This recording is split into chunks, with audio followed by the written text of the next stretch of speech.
Shellfish বান্ধবীরা যেমন হয়। কালকে তো এক্সাম আছে। এক কাজ করি, বান্ধবীকে একটা ফোন করি, দেখি ও কি পড়ছে। হ্যালো, হ্যাঁ বল।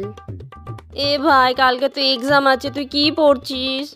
আরে সকাল থেকে তো আমি শুয়েই ছিলাম, তারপরে এখন ফোন ঘাঁটছি। না রে, আমি তো কিছুই পড়িনি, আমি তো কিছুই পারবো না। আমিও সেম রে ভাই, আমিও কিচ্ছু পড়িনি, আমিও কিচ্ছু পারবো না। আরে তুই তো কিছু না পড়লেও লিখতে পারবি।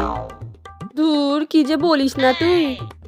আচ্ছা শোন না ভাই, রাখ ফোনটা, আমি না ঘুমোবো, আমার না ঘুম পাচ্ছে। আচ্ছা ঠিক আছে, চল টাটা। আমি ভাবছি আমি কটা রিলস বানিয়ে নিই। ঠিক আছে। ব্যাস, বান্ধবীও পড়ছে না, আমিও পড়বো না। ফেল করলে তো দুজনেই করবো, আমি তো আর একা ফেল করবো না, তাই পড়ে আর কাজ নেই।